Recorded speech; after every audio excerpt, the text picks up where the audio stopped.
Assalamualaikum warahmatullahi wabarakatuh. Saya Imam Fatkul Ghazi, calon guru penggerak angkatan 9 dari SDN Garon, Kabupaten Magetan. Dalam kesempatan ini saya akan menyampaikan kesimpulan dan refleksi terhadap materi modul 1.1 tentang pemikiran filosofi pendidikan Ki Hajar Dewantoro. Menurut pemikiran Ki Hajar Dewantoro, pendidikan adalah tuntunan di dalam hidup tumbuhnya anak-anak. Dalam konteks pendidikan menuntun segala kekuatan kodrat yang ada pada anak-anak agar mereka dapat mencapai keselamatan dan kebahagiaan yang setinggi-tingginya. Pada dasarnya, guru hanya bisa menuntun, mengayomi, memberi contoh, membangun semangat, dan memotivasi anak seperti semboyan Ki Hajar Dewantoro, ing ngarsa sing tulodo, ing madya mangunkarsa, tuturi handayani. Semboyan Ki Hajar Dewantoro tersebut perlu kita pahami dan kita laksanakan untuk membawa perubahan pendidikan menjadi lebih baik. Menurut Ki Hajar Dewantoro, pendidikan adalah tempat persemaian benih-benih kebudayaan dalam masyarakat. Pendidikan dapat menjadi ruang berlatih dan bertumbuhnya nilai-nilai kemanusiaan yang dapat diteruskan atau diwariskan. Tugas kita sebagai pendidik adalah menuntun tumbuh atau hidupnya kekuatan kodrat yang ada pada anak, agar memperbaiki lakunya, hidup, dan tumbuhnya kekuatan kodrat anak. Maka dari itu, sebagai guru mampu menuntun lakunya anak sesuai garis kodrat anak agar anak bisa merdeka lahir dan batin guna bekal hidup di masyarakat. Selanjutnya, saya akan merefleksi diri melalui 3 pertanyaan pemantik berikut. Pertama, apa yang Anda percaya tentang murid dan pembelajaran di kelas sebelum Anda mempelajari modul 1.1?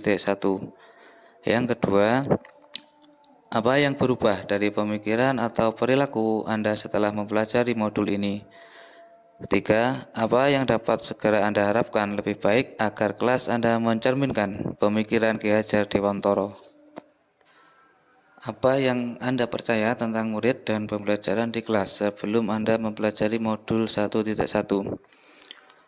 Sebelum saya mempelajari modul 1.1 mengenai refleksi pemikiran pendidikan Ki Hajar Dewantoro, saya mempunyai beberapa keyakinan bahwa 1. Kegiatan pembelajaran akan berhasil apabila guru lebih mendominasi dalam proses pembelajaran, sebab guru berfungsi sebagai subjek penyampaian ilmu pengetahuan. Kedua, saya meyakini kelas yang hening merupakan gambaran kegiatan belajar yang efektif. 3. Saya hanya fokus pada ketercapaian materi dan KKM, mengutamakan aspek kognitif. 4. Saya kurang memperhatikan karakteristik siswa. 5. Saya sering menuntut kepada anak. 6. Saya terlalu fokus pada hasil, bukan pada prosesnya. Apa yang berubah dari pemikiran atau perilaku Anda setelah mempelajari modul ini? Setelah saya mempelajari modul ini, saya mempunyai beberapa keyakinan bahwa 1. Dalam pembelajaran kita harus berpihak pada anak atau student centered, tidak lagi berpusat pada guru. 2. Kelas yang efektif bukan dilihat dari diam atau heningnya kelas, tapi kelas yang efektif adalah suasana kelas yang ramai dengan pertanyaan anak, dengan jawaban anak, atau gagasan-gagasan mereka selama proses pembelajaran. 3. Aspek kognitif memang penting, tetapi di samping itu ada yang lebih utama bagi setiap anak, yaitu tentang budi pekerti. Jadi saya tidak hanya mengutamakan aspek kognitif, tetapi juga mengutamakan aspek afektif yang berkaitan dengan tingkah laku atau karakter anak, dan juga aspek psikomotorik atau keterampilan anak. 4. Sebagai seorang pendidik harus mengenali karakteristik atau latar belakang dari setiap muridnya. Yang kelima, tugas guru bukan menuntut anak, tetapi tugas guru adalah menuntun anak dalam proses pembelajaran. 6. Proses itu lebih penting daripada hasil. Apa yang segera Anda terapkan lebih baik agar kelas Anda mencerminkan pemikiran Ki Hajar Dewantoro?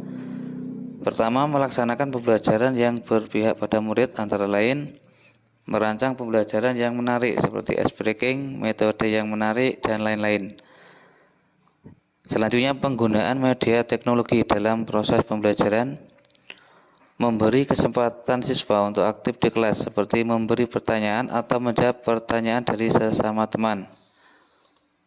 Yang kedua, menerapkan sistem Among dalam pembelajaran, yakni sesuai dengan semboyan beliau, yaitu ing ngarsa sung tulodo ing madya mangun kersa tuturi handayani.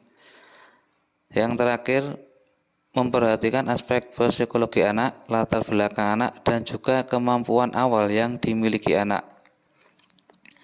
Demikian tadi refleksi saya, semoga bermanfaat. Wassalamualaikum warahmatullahi wabarakatuh.